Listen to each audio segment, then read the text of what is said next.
Catherine, thank you so much for joining us on our Generation to Generation tour. And this is a special story. We're at the Mohawk Chapel, and we want to know the story between Joseph Brant and John Norton.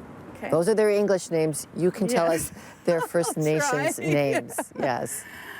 So the story goes, in 1760, a Scottish soldier saved a young Cherokee boy and took him back with him to Scotland to raise as his own.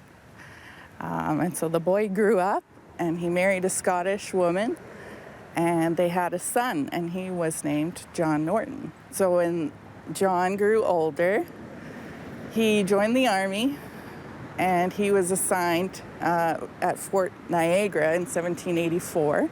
While he was there, he started to get to know First Nations people who were living in the area, and he decided to leave the army and live with the Six Nations people that were around Fort Niagara at that time.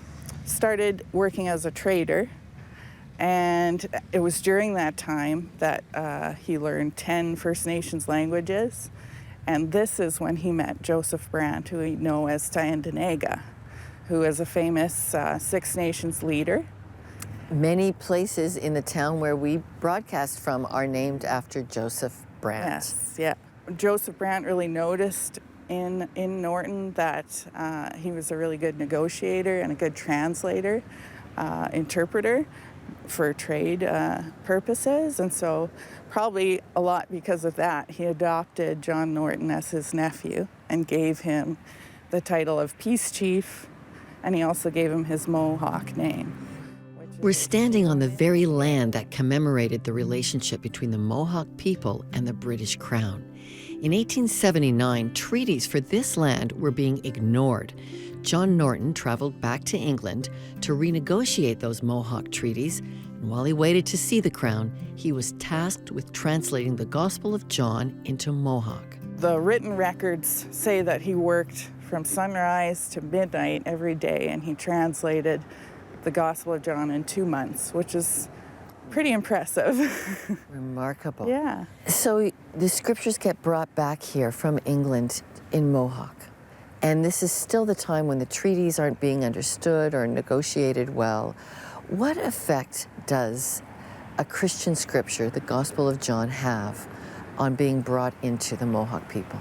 I think it's a question that we still ask today at the Bible Society, because no one can predict, no translator can predict how their translation will be received for a people.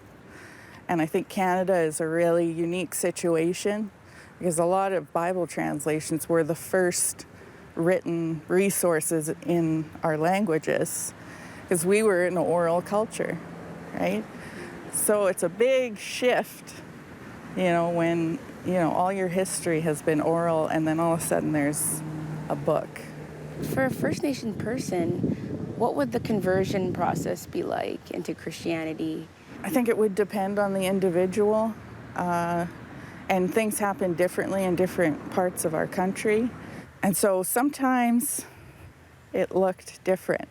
So there's another nation that's bringing you knowledge, and most First Nations people, I would say, are very open to new information, right?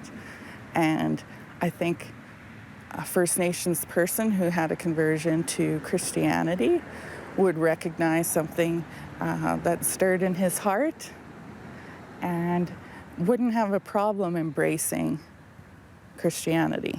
Well, you talked about going from having an oral history to all of a sudden having a book translated into your own language that they spoke, Mohawk. Was it an easy transition for those who would be reading the book, the translation of the Bible into Mohawk, or was there pushback, or what did that look like? Well, I would have died to be there at that time. Obviously today, my generation, we're very much a literate culture, but even today, Mohawk, Cree, our histories are all still very oral, right? And so it's an interesting thing to see someone who maybe speaks Mohawk, can hear Mohawk, but still can't read Mohawk, right? And so I think that complicates things, but it also, you know, it is a useful tool for having our history in book form, in written form, and for being able to, you know, return to the Bible as the source of our faith is very important. And Catherine went on to explain how God good has question. impacted her own life. Just for me personally, being able to know that I can have a personal relationship with Gitsi Manitou, that I already feel, you know, because we believe the Creator's in everything. It's in creation, right? But this is a person who knows all of the pain that I've been through in my life. And for others in the First Nations community who have suffered wounds in their past, Catherine has seen transformation. To seeing and embracing their identity and that Christ loves them for who they are, and He is the ultimate Father, that really appeals to a lot of people who maybe didn't experience, you know, a father figure growing up. That can be a big part of how Christ is cherished in a lot of people's lives.